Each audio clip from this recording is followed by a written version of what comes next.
주시는 말씀은 에스겔 4장의 말씀입니다. 우리 에스겔 4장의 말씀 오늘 드라마 성경으로 또 함께 같이 묵상하시겠습니다. 4장.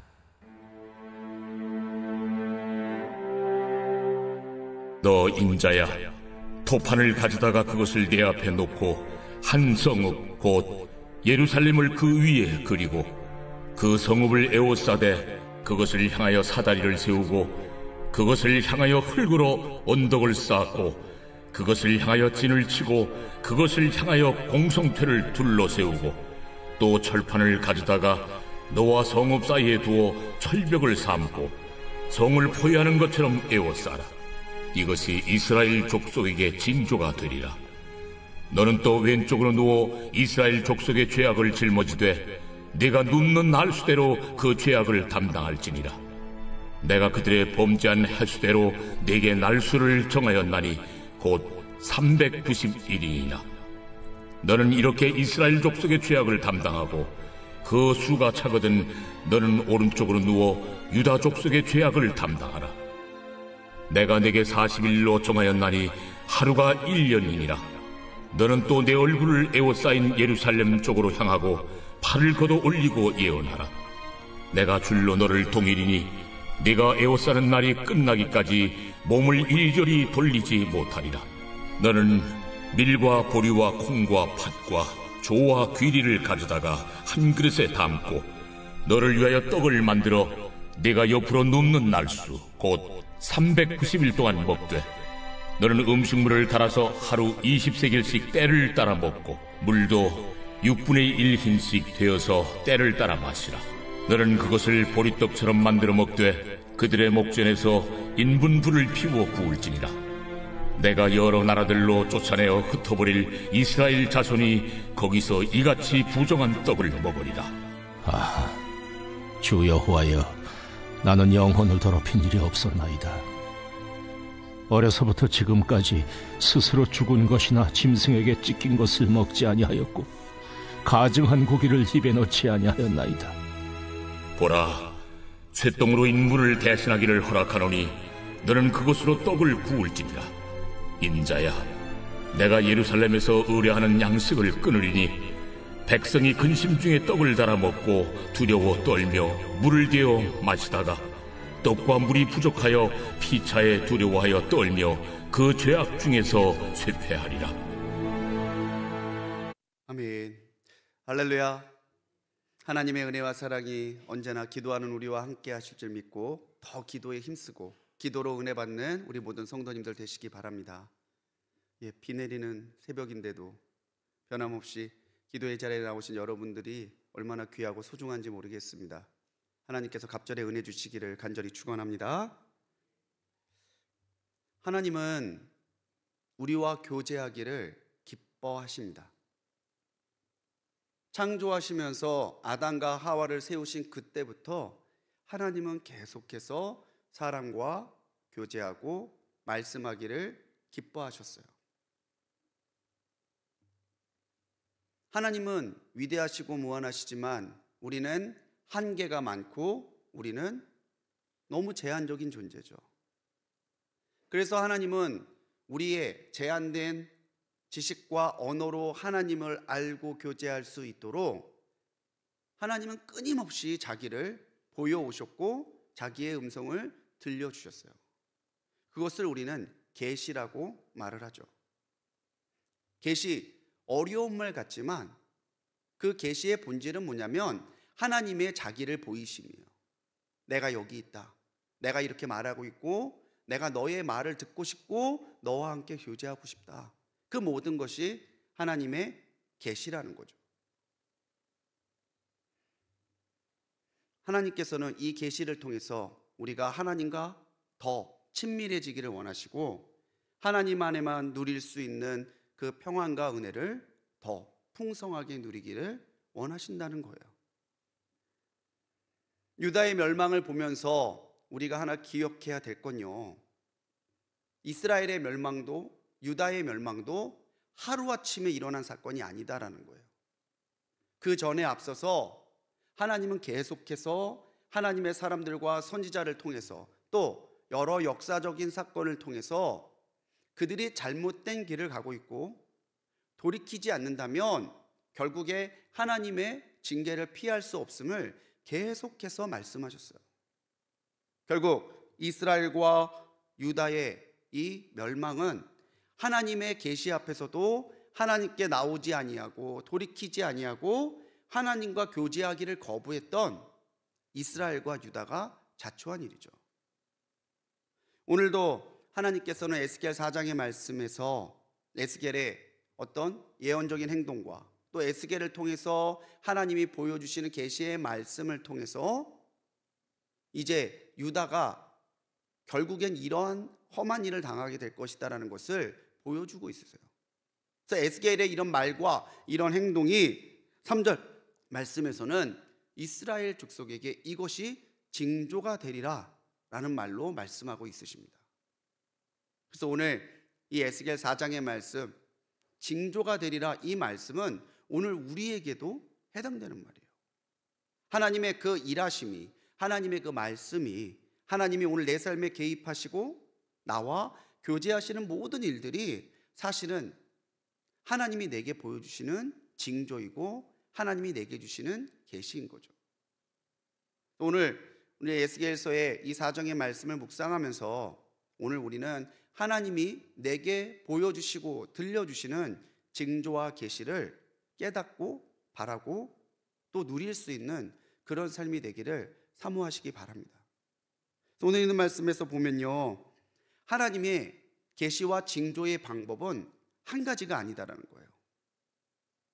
하나님은 다양하게 말씀하시고 그 많은 상황과 사람과 여러 가지 방법을 통해서 우리가 하나님의 마음과 하나님의 생각을 한 자락이라도 알기를 원하시는 분이십니다.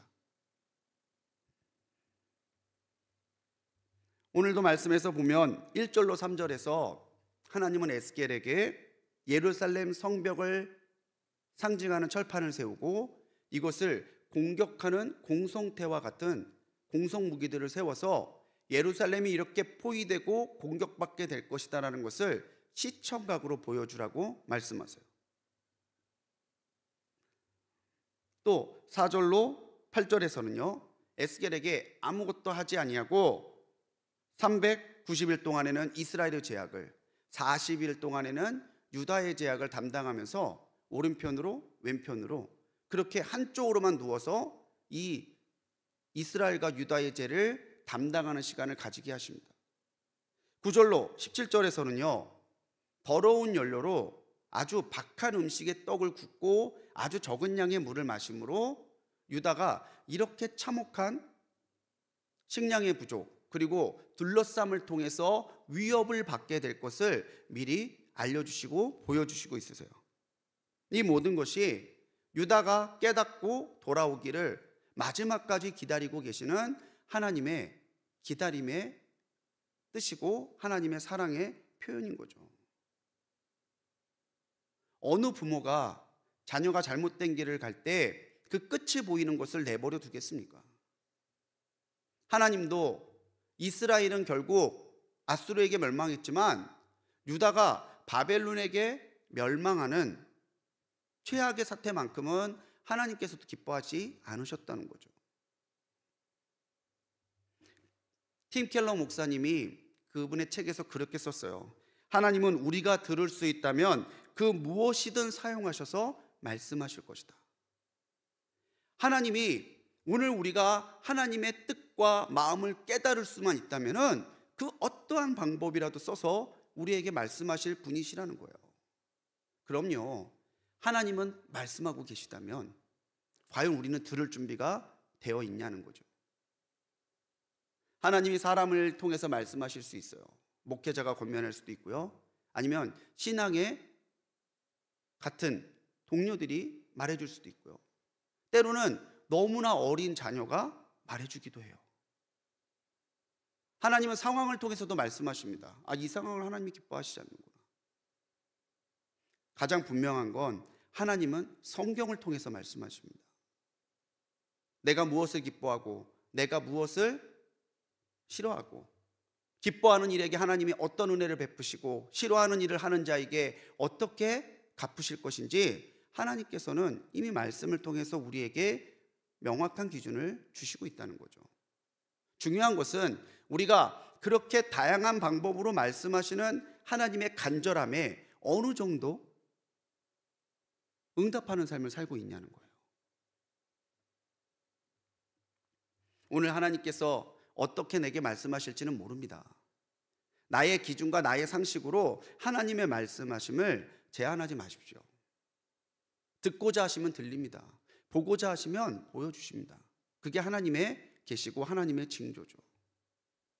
우리의 마음과 귀를 닫지 말고 오늘 하루 살아가면서 하나님께서 순간순간 내 심령을 찔러서 하나님의 말씀을 전달해 주시는 그때에 들을 준비가 우리에게 되어 있도록 오늘 이 새벽부터 하나님 앞에 우리의 모든 것을 집중하고 나가시는 성도님들 되시기 바라요.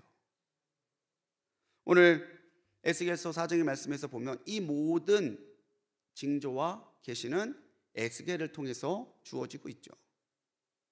하나님은 우리 없이도 무엇이든지 하실 수 있는 분이세요. 그런데 하나님은 꼭 우리를 통해서 일하시고 역사하시기를 원하십니다. 그것이 하나님의 사람에게 주시는 특권이고 사명인 거죠. 하나님이 사람에게 오셔서 말씀하셨기 때문에 오늘 우리가 읽고 묵상하는 성경도 만들어질 수 있었던 거예요.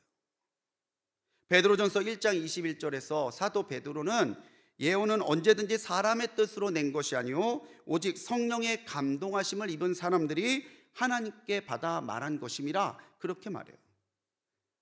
오직 성령의 감동하심을 받은 사람. 하나님이 갑자기 스피커 키듯이 말씀하실 수도 있을 거예요. 근데 하나님께서는 하나님의 사람을 통해서 하나님의 말씀을 전하시고 하나님의 계시를 보이시고 하나님의 일들을 이루어 가시기를 더 기뻐하신다는 거예요. 지금도 하나님은 하나님의 이 계시와 말씀의 통로가 될 사람들을 찾고 계십니다. 이사야서 6장 8절에서 하나님의 간절한 탄식이 나오죠. 내가 누구를 보내며 누가 우리를 위하여 갈꼬. 그렇게 하나님 말씀하세요. 근데 그런 말씀하실 때 이사야가 뭐라고 대답했나요? 우리는 잘 알고 있습니다. 내가 여기 있나이다 나를 보내소서. 오늘 끊임없이 계시와 징조로 말씀하시는 하나님의 손에 붙들려 하나님의 통로가 되기를 간구하는 사람을 하나님은 찾으신다는 거죠. 우리는 듣는 사람이기도 하지만 동시에 말하기도 하는 사람이 되어야 된다는 거예요. 우리가 끊임없이 하나님의 하나님 되심을 증거하고 예수님이 우리의 구세주 되심을 증거하고 성령님이 살아 역사하심을 증거하지 않는다면은 하나님의 말씀을 알고 믿고 돌아와야 될 수많은 사람들이 그 구원의 은혜를 입지 못해요. 하나님이 우리에게 기대하시는 것이 있다면은 오늘 우리가 이 시대의 스피커가 되고 오늘 이 시대가 하나님이 무엇을 들어야 되는지를 알려주는 하나님의 진정한 증인이 되기를 원하신다는 거예요. 기대하신다는 거예요. 하나님의 이 징조가 에스겔에게 진해지듯 오늘 우리에게도 하나님 말씀하실 때 우리도 감당할 수 있는 사명의 준비가 되어 있어야 된다는 거죠.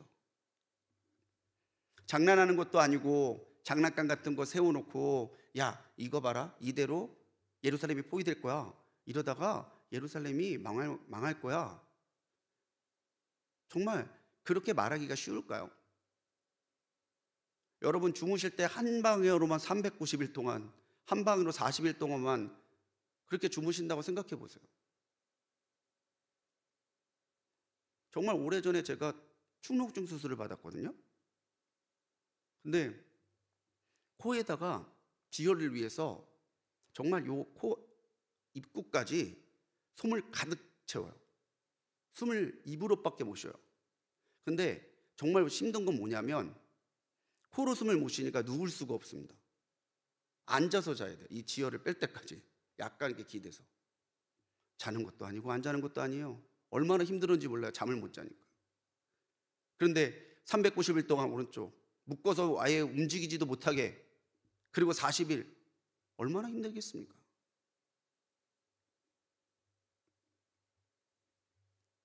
392, 40이 무슨 의미가 있는지는 학자들마다 의견이 너무 분분해요. 그런데 390일, 40일 동안에 에스겔이 그 말씀대로 순종했다는 게 더 중요한 거죠. 에스겔은 제사장 가문의 사람입니다. 어렸을 때부터 철저하게 정결의 예식을 지키면서 살았을 거예요. 그런 에스겔에게 하나님이 온갖 작곡 섞어서 떡을 만들래요. 누가 떡을 이렇게 만들겠어요? 온갖 작곡을 섞은 떡을 만든다는 거는 그만큼 양식이 부족하다는 걸 의미하는 겁니다. 근데 그게 20세겔, 대략 230g 정도 돼요. 파리바게뜨 롤케이크 절반도 안 돼요. 이걸 하루에 먹어야 되는 거죠. 물은 6분의 1일, 대략 600cc 정도입니다. 그 작은 생수병보다 좀 더 큰 500ml와 1리터 사이의 어느 그 양만큼의 물, 그걸 가지고 하루 동안 마시라는 거예요. 이 모든 것들을 감당하면서 에스겔이 나는 그렇게 내 몸을 더럽힌 적이 없습니다. 어떻게 사람의 변을 가지고 떡을 굽습니까? 그때 하나님이 한 발 물러나셔서 그러면은 소똥으로 굽는 것까지 내가 허락해 줄게. 정말 자기가 지켜왔던 모든 생활의 방식, 자기의 관심, 자기의 사상, 자기의 상식 모든 것 다 내려놓고 에스겔은 1절부터 17절까지 하나님이 하시라고 하는 것 그대로 순종하고 따라가고 있다는 거죠. 그게 오늘 우리의 모습이 되어야 돼요. 우리 하나님의 사람이 되십시다. 하나님이 세상에 말씀하시고자 할 때에 에스겔처럼 하나님이 내게 맡겨주신 말씀, 하나님이 내게 말하라고 하신 말씀 힘써 증거하고 분명하게 증거할 수 있는 하나님의 스피커로 살아가는 오늘 하루가 되기를 간절히 소망합니다. 오늘 이 에스겔 4장에서 우리가 마지막으로 깨달을 수 있는 것은 모든 징조와 계시는 예수 그리스도 안에서 이루어진다는 사실이에요. 이스라엘의 죄, 유다의 죄를 담당하고 또 그들의 보여지는 파멸을 막기 위해서 애쓰고 노력하는 이 에스겔의 모습은 오늘 우리에게 구세주가 되시고 구원의 보장이 되시는 예수 그리스도의 예표가 됩니다. 이렇게 이스라엘과 유다의 죄를 담당하셨듯이 우리 주님도 나의 죄를, 우리의 죄를 담당하셨잖아요. 4절에서 에스겔에게 하나님이 네가 이스라엘과 유다의 죄를 담당하라고 얘기해요. 이 담당하라고 하는 히브리어 원문을 보면 나사라는 단어를 씁니다. 근데 이 나사라는 단어가 언제 쓰는 거냐면요, 제사장들이 제사를 지내고 나서 하나님께서 너희의 죄를 속해 주셨다, 용서해 주셨다 선포할 때 쓰는 단어가 이 나사예요. 제사장 가문의 사람이었던 에스겔에게 이스라엘과 유다의 죄를 담당하게 하신 것은 하나님께서 그 담당하게 하신 죄를 용서해 주실 준비가 되어 있다는 거예요. 그리스도 예수에게 우리의 모든 죄를 담당케 하시고 그 이름을 믿는 자에게 구원의 은혜를 주시고자 하심은 하나님께서는 이미 우리에게 용서의 준비가 되어 있음을 보여주시기 위함이라는 거예요. 신학자 칼바르트는 하나님의 계시를 세 가지로 이야기를 합니다. 기록된 말씀, 성경, 선포된 말씀, 설교, 계시된 말씀, 예수 그리스도. 오늘 우리는 기록된 계시인 성경을 통해서 또 선포되는 계시인 말씀을 통해서 오늘 우리에게 분명하게 드러나신 예수 그리스도의 그 말씀과 가르침을 따르고 그분을 나의 구주로 믿는 믿음을 통해서 하나님을 더 기뻐하고 친밀하고 가까이 다가가고자 노력하는 삶을 살아야 된다는 거예요. 그렇기 때문에 오늘 우리가 예수로 가득 차야 돼요. 예수로 충만해야 돼요. 어디에서나 예수님의 이름을 힘써 전할 준비가 되어 있어야 하고 예수의 이름에 담겨있는 그 사랑과 구원을 조금의 의심함도 없이 믿고 따름으로 누리며 살아갈 수 있는 그런 모습으로 서야 오늘 우리가 진짜 그리스도인이 되는 거죠. 예수의 이름에 담겨있는 사랑을, 예수의 이름에 담겨있는 능력을, 그리고 하나님의 모든 계시를 가장 분명하게 드러내고 보여주신 그 예수님을 나의 구주로 믿는 믿음에서 한 걸음도 물러서지 않는 우리 성도님들이 되시기 바랍니다. 오늘도 살아계셔서 말씀하시는 하나님의 말씀에 귀 기울이십시오. 듣고자 하시고 보고자 하시고 말하고자 하십시오. 그렇다면 하나님께서는 오늘 에스겔을 들어 사용하셨던 것처럼 내 자신을 통해, 우리 교회를 통해서 끊임없이 말씀하시고 끊임없이 하나님의 그 사랑과 진심을 전달하시고 우리가 하나님과 더 친밀하게 교제하도록 인도해 가실 거예요. 오늘 하나님께서 보여주시는 징조와 계시를 깨달을 수 있는 지혜와 때를 따라 전할 수 있는 결단과 또 오직 우리의 모든 것 되시는 그리스도 예수의 손을 붙잡고 걸어가는 우리 모든 성도님들 되시기를 주님의 이름으로 간절히 축원합니다. 기도하시겠습니다. 주님, 말씀하옵소서. 오늘 우리에게 주님 징조로, 계시로, 상황으로, 역사로 말씀하실 때에 주님, 우리가 들을 준비가 되어 있는 심령이 되도록 오늘 우리를 예비하여 주옵소서.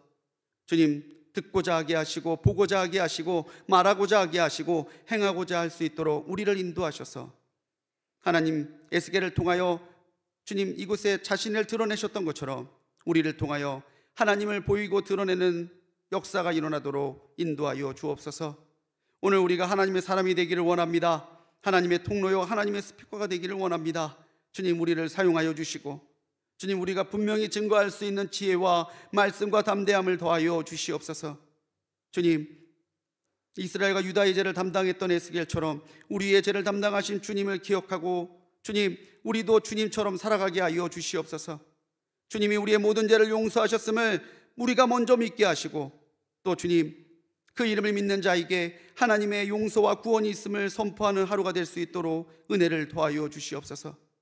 오늘도 주님, 우리에게 말씀하여 주옵소서. 우리에게 들려주옵소서. 주님, 우리가 주님의 손을 붙잡고 걸어갈 때에 그 어디에서나 하나님의 사람으로 살아갈 수 있도록 오늘 우리에게 은혜의 은혜를 더하여 주시옵소서. 오늘도 새벽전에 드린 귀한 예물이 있습니다. 가족의 성령 충만을 위하여, 자녀들의 배우자를 위하여, 또 육신의 연약함과 질병의 치유를 위하여 드리는 예물 주님 기억하시고 받아주옵소서. 주님 앞에 남편의 치유를 위하여, 손주들의 영혼과 구원과 평안을 위하여 드리는 1000번째 예물을 기억하시고 하나님, 예물에 담겨있는 기도와 믿음대로 역사하여 주옵소서. 오늘도 말씀하시는 주님의 징조와 계시를 깨닫고 힘써 증거하는 주님의 사람으로 살아가도록 인도하여 주실 줄 믿사옵고 우리를 구원하신 예수님의 이름으로 간절히 기도드렸습니다. 아멘.